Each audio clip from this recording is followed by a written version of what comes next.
전국 곳곳에서 화재가 크게 발생하면서 피해가 속출했습니다. 건조한 날씨 속에 충북에서도 공장과 야산 등에서 화재가 이어졌습니다. 감찰을 받던 중 스스로 목숨을 끊은 충주 여경 사건과 관련해 재판 결과가 나왔습니다. 투서 내용이 모두 허위로 밝혀지면서 법원이 투서자에 대해 징역형을 선고했습니다. 올해는 3.1운동과 대한민국 임시정부 수립 100주년입니다. 이를 기념하기 위해 독립의 횃불 전국 릴레이가 진행 중인데 오늘 횃불이 청주에 도착했습니다. 전국에서 처음으로 제천시가 대형마트에 로컬푸드 직영점을 열었습니다. 소비자는 저렴하고 신선한 농산물을 구매할 수 있고 농가소득 창출에도 큰 도움이 될 전망입니다. 여러분 안녕하십니까? CJB 8시 뉴스 시작합니다. 강원도 고성에서 발생한 산불로 큰 피해가 발생한 가운데 충북에도 건조한 날씨 속에 공장과 야산 등에서 화재가 잇따랐습니다. 정진규 기자가 보도합니다. 불길이 건물 밖까지 넘실대고 희뿌연 연기가 쉴 새 없이 뿜어져 나옵니다. 소방관들이 연신 물을 뿌려보지만 불길은 쉽게 잡히지 않습니다. 오늘 새벽 2시 반쯤 진천의 한 식품 제조 공장에서 큰 불이 발생했습니다. 불이 나자 소방당국은 진화 인력 100여 명과 펌프차 등 장비 20여 대를 동원해 4시간 만에 진화했습니다. 사람도 없었죠. 그거는 생산 파트는 없었고. 인명피해는 없었지만 공장동 전체가 불에 타면서 소방서 추산 20억 원의 재산 피해가 발생했습니다. 경찰과 소방당국은 정확한 화재 원인을 조사하고 있습니다. 건조한 날씨 속에 산불도 잇따랐습니다. 어젯밤 10시 50분쯤 진천군 백곡면의 한 야산에서 화재가 발생했습니다. 이 불은 임야 6,500제곱미터를 태우고 오늘 새벽 진화됐습니다. 이보다 앞선 오후 1시 30분쯤엔 청주 옥산면의 야산에서도 불이 나 산림 1헥타르를 태우고 꺼졌습니다. 화재는 겨울철보다 오히려 대기가 건조한 봄철에 더 자주 발생합니다. 실제로 최근 5년간 충북에서 발생한 화재 가운데 봄철 화재가 30%로 가장 많았습니다. 최근 건조한 날씨가 계속되고 강풍까지 더해지면서 각종 화재가 많이 발생하고 있습니다. 작은 불씨도 큰 화재로 이어질 수 있으니까. 한편 나흘째 충북 전역에 내려진 건조주의보는 내일까지 이어질 전망입니다. CJB 뉴스 정진규입니다. 국가 재난 사태가 선포된 강원도 산불과 관련해 충북소방본부와 충북경찰이 지원에 나섰습니다. 충북소방본부는 소방 인력 244명과 장비 65대, 충북경찰은 2개 중대 120여 명의 경찰력을 동원해 화재 진압과 잔불 정리, 주민 보호 활동에 나서고 있습니다. 청주대가 강원도 산불 피해 주민들에게 긴급 구호 물품을 전달했습니다. 청주대는 매트리스와 담요, 컵라면, 생수 등 2,500만 원 상당의 생필품을 지원하고 총학생회와 학군단 등 학생 30여 명도 현지 봉사활동을 펼쳤습니다. 2년 전 한 여경이 감찰을 받던 중 스스로 목숨을 끊자 유족들은 억울함을 호소했었는데요. 감찰에 발단이 됐던 투서가 모두 허위로 밝혀지면서 법원이 투서자에 대해 징역형을 선고했습니다. 이태현 기자입니다. 지난 2017년 충주경찰서 피모 경사는 자신의 집에서 스스로 목숨을 끊었습니다. 상급기관으로부터 감찰을 받고 있던 기간 중이었습니다. 피 경사가 동료에게 갑질을 행사하고 상습적으로 지각했다는 혐의를 받은 건데 이는 세 차례에 걸쳐 접수된 무기명 투서에 적혀 있는 내용들이었습니다. 하지만 투서의 내용은 모두 허위였습니다.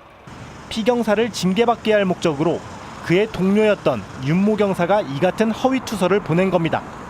2년에 가까운 시간이 흐른 끝에 재판부는 윤 경사에 대해 징역 1년 6월을 선고했습니다. 수개월 전부터 미행과 잠복 등을 통해 범행을 계획했고 무엇보다 허위 투서가 피 경사가 극단적 선택을 하게 된 원인 중 하나라고 판단했습니다. 한편 검찰은 당시 강압감찰 의혹을 샀던 경찰들에겐 혐의가 없다고 판단해 불기소 처분했지만 재판부는 감찰 과정에서 나온 회유성 발언 또한 숨진 피 경사에게는 심한 압박으로 작용했다고 해석해 향후 민사소송에서 논란이 될 것으로 보입니다. CJB 뉴스 이태현입니다.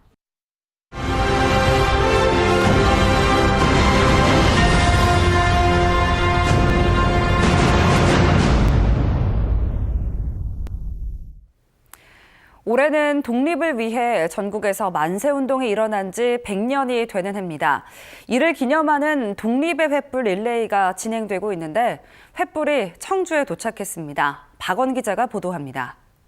대한독립 만세! 대한독립 만세!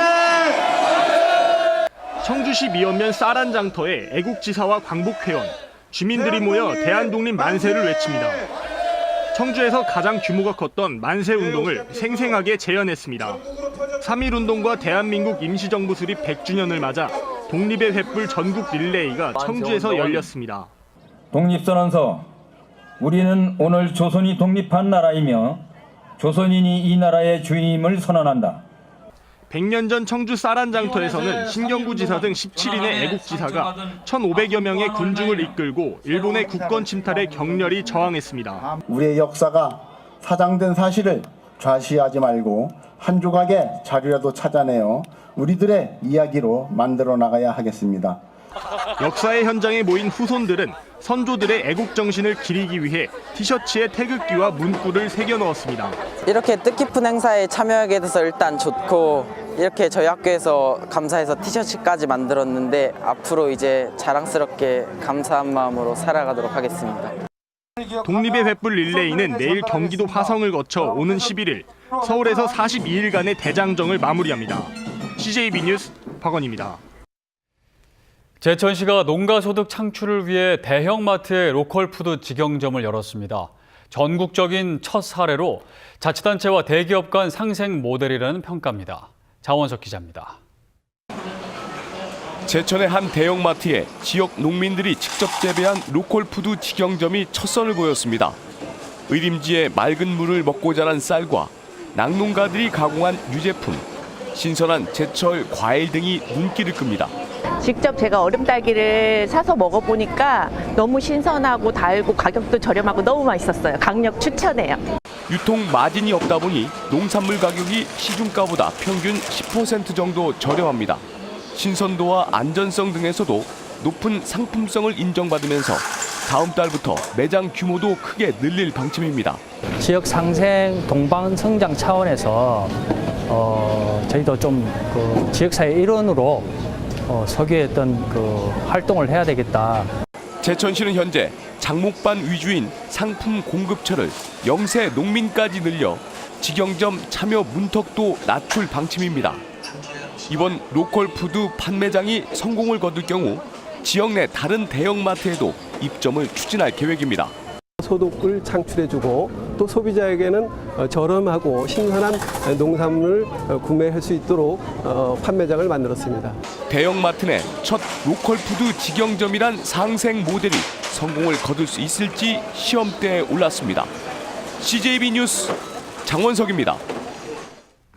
이틀 일정으로 48회 충북 소년체전이 개막됐습니다. 운영 방식이 상당 부분 바뀌었는데요. 과열 경쟁을 줄이기 위해 종합채점제를 폐지하고 엘리트 선수뿐만 아니라 일반 학생들도 대회에 출전할 수 있게 됐습니다. 조영광 기자입니다. 상대 선수들 틈을 파고드는 현란한 드리블과 정확한 패스에 이은 강력한 슈팅. 엘리트 선수팀을 상대로 4강전 3대1 승리를 거둔 청주FC 유소년 클럽 선수들입니다. 전국 초등부 축구 최강이라는 말도 듣고 있지만 소년체전은 이번이 첫 출전입니다.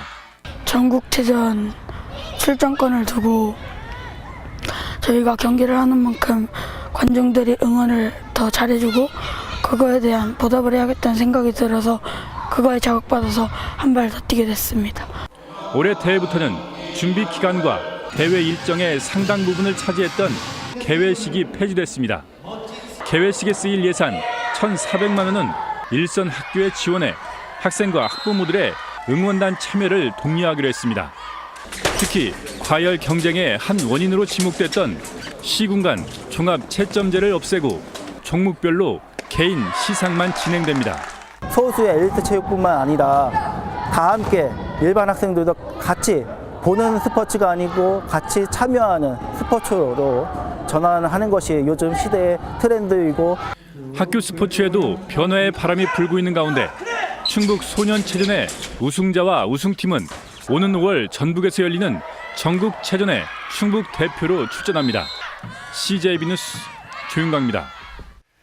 우리나라가 세계 최초로 5G, 5세대 이동통신 시대를 열었지만 충북은 5G 기지국 설치가 저조한 것으로 나타났습니다.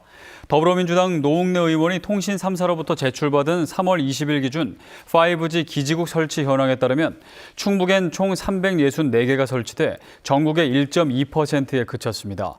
이 같은 현상은 통신 3사가 수도권 위주로 설치한 데 따른 것으로 충북이 기지국 배분에 소외되지 않도록 대책 마련이 요구되고 있습니다. 4월 첫째 주 충북의 아파트 매매 가격이 전국 17개 시도 가운데 두 번째로 하락폭이 컸습니다. 한국감정원의 전국 주간 아파트 가격 동향 조사 결과 충북 아파트 매매 가격은 일주 전보다 0.22% 떨어져 경북 다음으로 큰 하락률을 기록했습니다. 특히 청주시 창원구는 0.53%나 내려앉아 지난해 7월 첫째 주 이후 가장 큰 하락률을 보였습니다. 올해로 창립 100주년을 맞는 청주상공회의소가 조직 개편을 단행했습니다. 3부 1센터 체제로 운영해온 청주상인은 관리본부와 회원본부, 사업본부 등 3개 본부 6개 팀 체제로 전환하고 관련 인사를 했습니다. 청주상공회의소는 상위 역할이 갈수록 확대되면서 업무 혁신을 통한 새로운 도약이 필요해 조직 개편을 단행했다고 밝혔습니다. 영동경찰서는 체육복 구입비 등을 부풀리는 방식으로 보조금을 횡령한 혐의로 영동군 체육회 임직원과 스포츠용품점 업주 등 19명을 불구속 입건했습니다. 영동군 체육회 임직원 등 5명은 스포츠용품 영업주가 작성해준 허위 견적서를 제출받아 정산한 뒤 2천여만 원이 넘는 보조금을 부당 수령한 혐의를 받고 있습니다. 이상으로 CJB 8시 뉴스를 모두 마칩니다. 시청해주신 여러분 고맙습니다.